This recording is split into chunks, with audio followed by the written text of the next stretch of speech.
Hello students, आज हम लोग इस वीडियो में पढ़ेंगे क्रोमोसोम्स के बारे में, जिसे हम लोग हिंदी में गुणसूत्र कहते हैं।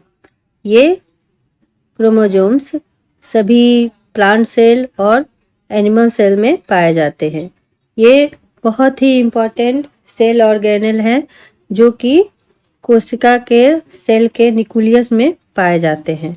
ये मेनली जो हमारे हेरिडिटरी कैरेक्टर्स हैं वो एक जनरेशन से दूसरे जनरेशन में ले जाने का काम करते हैं। तो आइए स्टूडेंट्स, हम लोग समझते हैं कि उसका स्ट्रक्चर कैसा होता है। देखिए यहाँ पे इस पिक्चर में देखिए, जैसे ये भी एक सेल मैंने यहाँ ड्रॉ किया है और इसका ये न्यूक्लियस है। यहाँ आप देखिए पिक्चर में ये एक सेल है और सेल के अंदर ये एक न्यूक्लियस है और इसके अंदर हमें महीन धागे की समान कुंडलित जो है स्ट्रक्चर्स दिखाई दे रहे हैं। धागे के समान पतली ये आपको यहाँ स्ट्रक्चर्स दिखाई दे रहे हैं, जैसे ऐसे ऐसे। इसी धागे के जैसी रचना को हम लोग क्रोमेटिन कहते हैं। क्या कहते हैं स्टूडेंट्स? क्रोमेटिन कहते हैं। यही क्रोमेटिन जो है वो सेल डिवीजन के समय सिकुड़ कर कॉन्डेंस्ड होकर मोटे धागे के समान संरचना में बदल जाते हैं, जिसे हम लोग क्रोमोसोम्स कहते हैं। क्या कहते हैं स्टूडेंट्स? क्रोमोसोम्स कहते हैं। अभी हम लोगों ने यहाँ देखा कि यही क्रोमोसोम्स जो है हमारे हेरिडिटरी कैरेक्टर्स को एक जनरेशन से दूसरे जनरेशन में ले जाने का काम करते हैं। तो ये इस तरह से हमारे लिए काफ़ी इम्पोर्टेंट हुए, क्योंकि यही जेनेटिक मटेरियल को एक जनरेशन से दूसरे जनरेशन में ले जाने का काम करते हैं। और यही क्रोमेटिन सेल डिवीजन के समय क्रोमोसोम में बदल जाते हैं। अभी देखिए यहाँ स्टूडेंट्स, इस पिक्चर में आप देखिए कि ये एक सेल है। ये हम लोग देख रहे हैं, ये एक सेल है और सेल के अंदर ये न्यूक्लियस है। ये क्या है स्टूडेंट? सेल है और सेल के अंदर ये न्यूक्लियस है। अब ये न्यूक्लियस के अंदर दिख रहा है आपको कि ये डबल ऐसे कॉन्डेंस स्ट्रक्चर्स आपको ये दिख रहे होंगे। ये देखिए, ये सारे स्ट्रक्चर्स आपको दिख रहे होंगे, जिसे हम लोग क्रोमोसोम्स कहते हैं। इस तरह के हम लोग अगर इसे बड़ा करके देखें तो ये क्रोमोसोम्स नजर आ रहा है आपको। ये देखिए क्रोमोसोम, इसके ये आर्म है और ये दो आर्म्स जहां पर मिलते हैं, जुड़े होते हैं, उसको हम लोग सेंट्रोमियर्स कहते हैं। ये इसका आर्म है। ठीक है, अब इसे हम लोग और जरा जूम करके देखेंगे तो ये क्रोमोसोम्स इस तरह से स्ट्रक्चर के बने होते हैं। अब बताइए ये स्ट्रक्चर किसका है? तो ये स्ट्रक्चर्स डीएनए का है। किसका है? डीएनए का। यानी ये क्रोमोसोम्स डीएनए के बने होते हैं और इस डीएनए को के ही एक पार्ट को हम लोग जीन कहते हैं। ये भी हम लोग जानते हैं क्या कि डीएनए के फंक्शनल यूनिट को हम लोग क्या बोलते हैं? डीएनए के फंक्शनल यूनिट को ही हम लोग जीन कहते हैं। यूनिट को हम लोग जीन कहते हैं। तो क्रोमोसोम क्या होते हैं? जीन के वाहक होते हैं। अब यहाँ हम लोग इस पिक्चर में हम लोग समझते हैं, ये जो आप यहाँ पे कॉन्डेंस्ड फॉर्म देख रहे हैं, ये तो क्रोमोसोम्स है। ये अभी हम लोग यहाँ पे समझे हैं। इस तरह के स्ट्रक्चर्स को हम लोग क्रोमोसोम्स कहते हैं। इसी क्रोमोसोम्स का अगर हम लोग और ज़्यादा डिटेल में ये खोलकर देखेंगे तो ये एक धागे की तरह इस तरह से स्ट्रक्चर्स दिखेंगे। फिर इसे और खोल सकते हैं हम लोग, तो इस तरह से धागे की तरह दिखेंगे, फिर इस तरह से, और यही हमको लास्ट में डीएनए की तरह दिखेंगे। डीएनए यानी क्या होता है कि क्रोमोसोम डीएनए के ही बने होते हैं। यहाँ भी हम लोग इसे देख सकते हैं।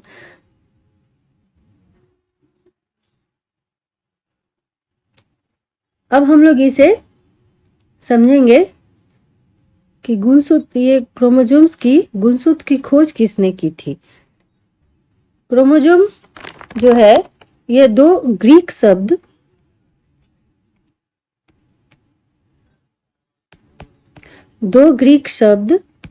क्रोमा और सोम से बना है।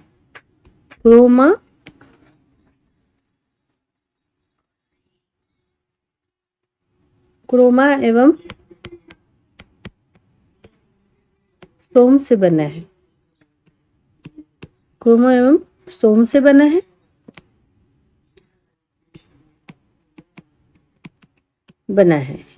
इस क्रोमा का मतलब है कलर। इस क्रोमा का क्या मतलब है? कलर। और सोम का मतलब तो आपको पता ही है, बॉडी, यानी कलर्ड बॉडी को हम लोग क्रोमोसोम कहते हैं। इसकी खोज सबसे पहले, इसका नाम, क्रोमोसोम का नाम सबसे पहले वॉन वाल्टेयर ने दिया था।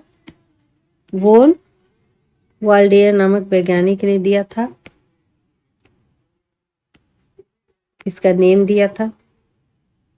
और इसे प्लांट सेल में सबसे पहले इसकी खोज वॉन नेगेली ने किया था। वॉन नेगेली ने किया था। किसने किया था? वॉन नेगेली ने किया था। यहाँ हम लोगों ने पढ़ा कि क्रोमोसोम्स का जो दो शब्द से बना है, क्रोमा एवं सोम से, जिसका क्रोमो का मतलब होता है कलर और जोम्स का मतलब होता है बॉडी। अब इसका जो ये नेम क्रोमोसोम्स जो नेम है वो वॉन वाल्डेयर नामक वैज्ञानिक ने दिया था। और इस प्लांट सेल में इसकी खोज वॉन नेगेली ने किया था। अब हम लोग इसके स्ट्रक्चर को समझते हैं। अभी तो हम लोग देखे कि वो जो क्रोमेटिन धागे की इस तरह संरचना है, जो कि ये सेल डिवीजन के समय कंडेंस्ड होकर मोटे बन जाते हैं, तो इसे हम लोग क्रोमोसोम्स कहते हैं। अब इसे हम लोग और डिटेल में हम लोग इसका स्ट्रक्चर पढ़ेंगे। देखिए स्टूडेंट्स,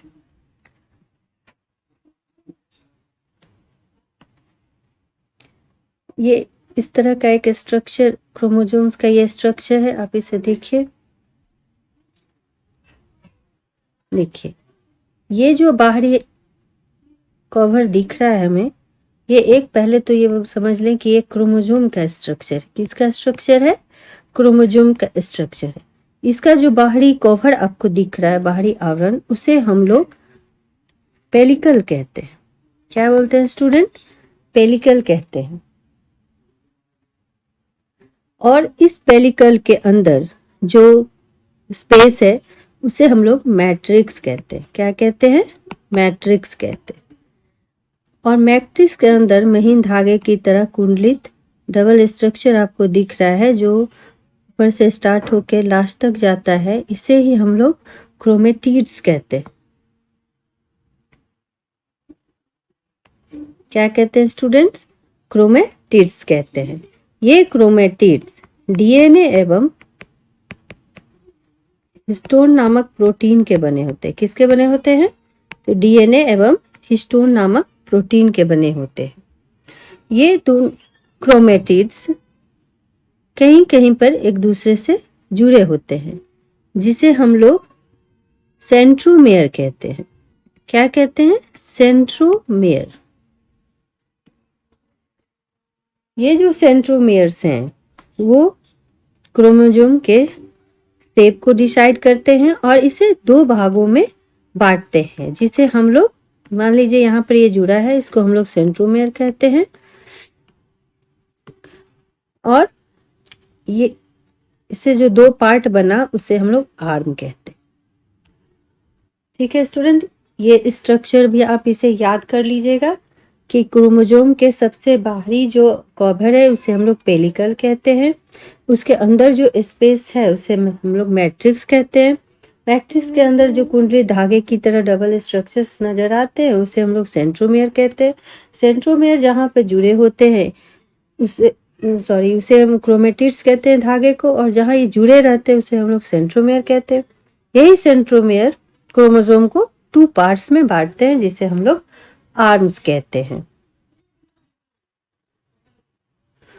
इसे हम लोग समझ लिया। ये देखिए स्टूडेंट, अभी हम लोग पढ़ा कि क्रोमोसोम्स जो है डीएनए एवं हिस्टोन नामक प्रोटीन के बने होते हैं। तो डीएनए तो आप जानते हैं, डीएनए जो है जीवित कोशिकाओं के गुणसूत्र में पाए जाने वाला जो तंतुनुमा अणु को ही डीऑक्सीराइबोन्यूक्लिक अम्ल डीएनए कहते हैं। और हिस्टोन एक न्यूक्लिक प्रोटीन है जो जेनेटिक मटेरियल्स को विकास एवं वंशागति का नियंत्रण करता है। ये देखिए स्टूडेंट्स, यहाँ आपको ये हिस्टोन दिख रहे हैं।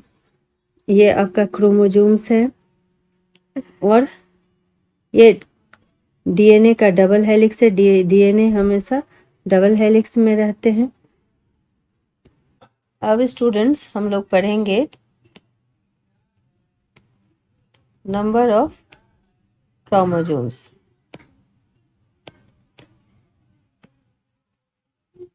यहाँ हम लोग ये जानेंगे स्टूडेंट्स, इन क्रोमोसोम्स की जो संख्या होती है वो हर जीव में अलग अलग होती है। जैसे कि हम लोग मनुष्य हैं तो हम लोग में, ह्यूमन बीइंग में क्रोमोसोम्स की संख्या जो होती है वो 46 होती है।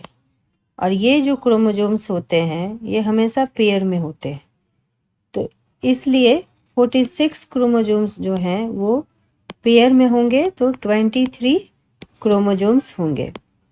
ठीक है स्टूडेंट्स। और जो पेयर में क्रोमोसोम्स होते हैं, जोड़े में, वो एक दूसरे से बिल्कुल सेम होते हैं, इसलिए हम लोग इसे होमोलोगस क्रोमोसोम्स कहते हैं। क्या कहते हैं स्टूडेंट्स? तो होमोलोगस क्रोमोसोम्स कहते हैं।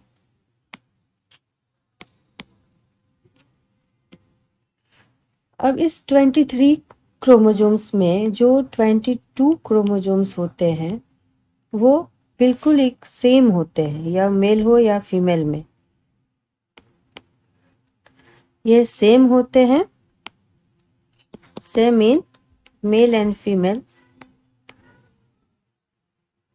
इसलिए हम लोग इसे ऑटोजोम्स कहते हैं। क्या बोलते हैं स्टूडेंट्स? इसे ऑटोजोम्स कहते हैं।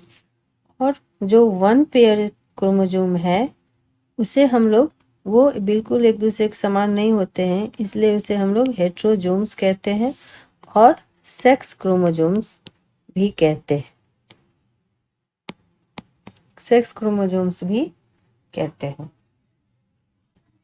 ये जो सेक्स क्रोमोसोम्स है वो मेल और फीमेल में अलग अलग होते हैं। जैसे मेल में जो सेक्स क्रोमोसोम होते हैं उसे हम लोग XY से दिखाते हैं, और फीमेल में जो सेक्स क्रोमोसोम होते हैं उसे हम लोग XX से दिखाते हैं। तो इस तरह से स्टूडेंट्स, मेल में 22 ऑटोजोम्स, 22 पेयर ऑटोजोम्स क्रोमोसोम्स हो गए और XY सेक्स क्रोमोसोम्स हो गए, और फीमेल में 22 ऑटोजोम्स हो गए क्रोमोसोम्स और XX सेक्स क्रोमोसोम्स हो गए। इस तरह स्टूडेंट हम लोगों ने यहाँ नंबर ऑफ क्रोमोसोम्स को देखा। और भी सभी जीवों में अलग अलग क्रोमोसोम्स होते हैं, जैसे कि ड्रोसोफाइलम में 8 क्रोमोसोम्स होते हैं। इस तरह से हम लोगों ने इस वीडियो में number of structures, discovery of chromosomes एवं ये नंबर ऑफ क्रोमोसोम्स पढ़ा। अब हम लोग इससे आगे नेक्स्ट वीडियो में पढ़ेंगे।